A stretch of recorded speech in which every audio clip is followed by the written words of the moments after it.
When Jacob learned that there was grain in Egypt, he said to his sons, "Why do you just keep looking at each other?" He continued, "I've heard that there is grain in Egypt. Go down there and buy some for us, so that we may live and not die." Then 10 of Joseph's brothers went down to buy grain from Egypt. But Jacob did not send Benjamin, Joseph's brother, with the others, because he was afraid that harm might come to him. So Israel's sons were among those who went to buy grain, for the famine was in the land of Canaan also. Now Joseph was the governor of the land, the one who sold grain to all its people.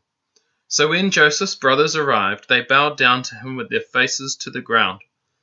As soon as Joseph saw his brothers, he recognized them, but he pretended to be a stranger and spoke harshly to them. "Where do you come from?" he asked. "From the land of Canaan," they replied, "to buy food." Although Joseph recognized his brothers, they did not recognize him. Then he remembered his dreams about them and said to them, "You are spies! You have come to see where our land is unprotected." "No, my lord," they answered. "Your servants have come to buy food. We are all the sons of one man.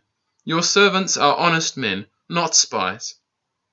"No," he said to them, "you have come to see where our land is unprotected." But they replied, "Your servants were 12 brothers, the sons of one man, who lives in the land of Canaan. The youngest is now with our father, and one is no more." Joseph said to them, "It is just as I told you. You are spies, and this is how you will be tested. As surely as Pharaoh lives, you will not leave this place unless your youngest brother comes here. Send one of your number to get your brother. The rest of you will be kept in prison, so that your words may be tested to see if you are telling the truth. If you are not, then as surely as Pharaoh lives, you are spies." And he put them all in custody for 3 days. On the 3rd day, Joseph said to them, "Do this, and you will live, for I fear God. If you are honest men, let one of your brothers stay here in prison, while the rest of you go and take grain back for your starving households. But you must bring your youngest brother to me, so that your words may be verified, and that you may not die." This they proceeded to do. They said to one another, "Surely we are being punished because of our brother.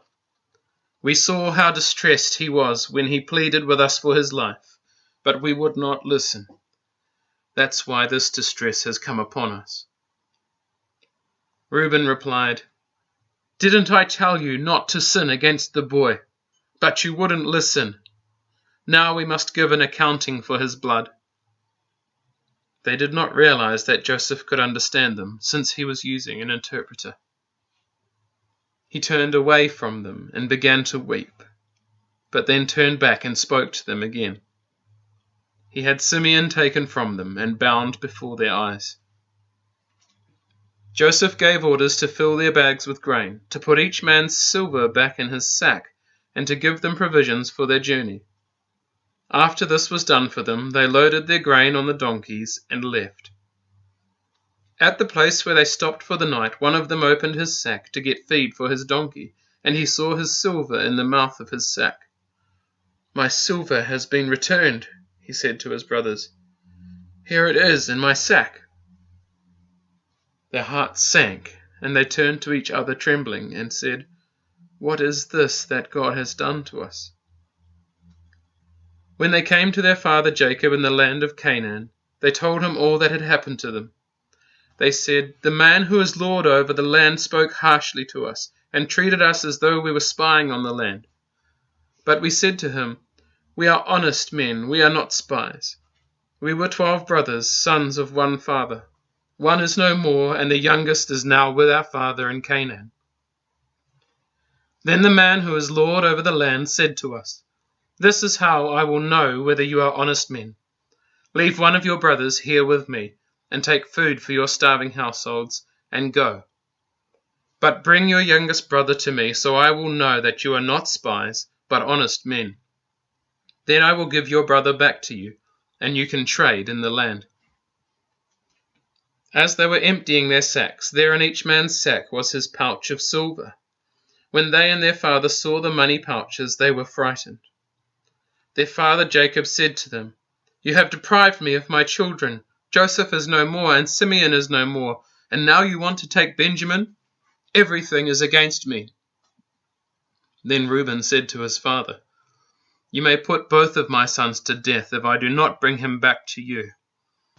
Entrust him to my care, and I will bring him back." But Jacob said, "My son will not go down there with you. His brother is dead, and he is the only one left. If harm comes to him on the journey you are taking, you will bring my grey head down to the grave in sorrow." Now the famine was still severe in the land. So when they had eaten all the grain they had brought from Egypt, their father said to them, "Go back and buy us a little more food." But Judah said to him, "The man warned us solemnly, 'You will not see my face again unless your brother is with you.' If you will send our brother along with us, we will go down and buy food for you. But if you will not send him, we will not go down, because the man said to us, 'You will not see my face again unless your brother is with you.'" Israel asked, "Why did you bring this trouble on me by telling the man you had another brother?" They replied, "The man questioned us closely about ourselves and our family. 'Is your father still living?' he asked us. 'Do you have another brother?' We simply answered his questions. How were we to know he would say, 'Bring your brother down here'?" Then Judah said to Israel his father, "Send the boy along with me, and we will go at once, so that we and you and our children may live and not die. I myself will guarantee his safety. You can hold me personally responsible for him. If I do not bring him back to you and set him here before you, I will bear the blame before you all my life. As it is, if we had not delayed, we could have gone and returned twice." Then their father Israel said to them, "If it must be, then do this. Put some of the best products of the land in your bags, and take them down to the man as a gift. A little balm and a little honey, some spices and myrrh, some pistachio nuts and almonds. Take double the amount of silver with you, for you must return the silver that was put back into the mouths of your sacks. Perhaps it was a mistake. Take your brother also, and go back to the man at once. And may God Almighty grant you mercy before the man, so that he will let your other brother and Benjamin come back with you. As for me, if I am bereaved, I am bereaved."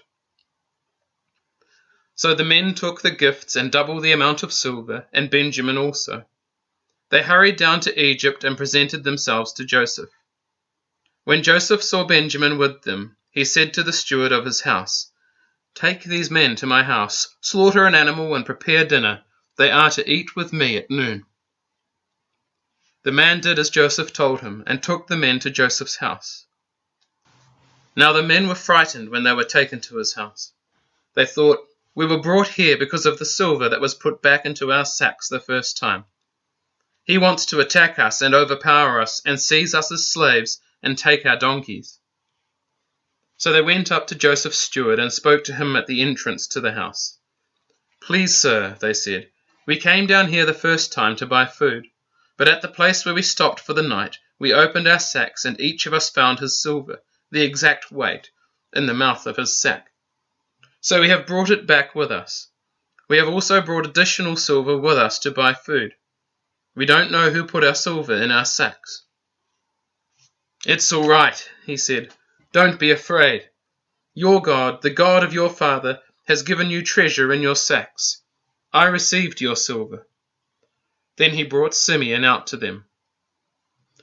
The steward took the men into Joseph's house, gave them water to wash their feet, and provided fodder for their donkeys.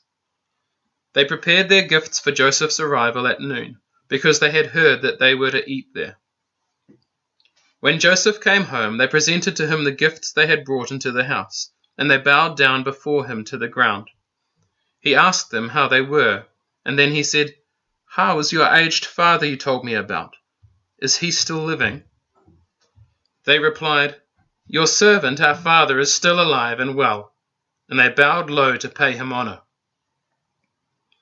As he looked about and saw his brother Benjamin, his own mother's son, he asked, "Is this your youngest brother, the one you told me about?" And he said, "God be gracious to you, my son." Deeply moved at the sight of his brother, Joseph hurried out and looked for a place to weep. He went into his private room and wept there. After he had washed his face, he came out and, controlling himself, said, "Serve the food." They served him by himself, the brothers by themselves, and the Egyptians who ate with him by themselves, because Egyptians could not eat with Hebrews, for that is detestable to Egyptians. The men had been seated before him in the order of their ages, from the firstborn to the youngest, and they looked at each other in astonishment. When portions were served to them from Joseph's table, Benjamin's portion was 5 times as much as anyone else's. So they feasted and drank freely with him.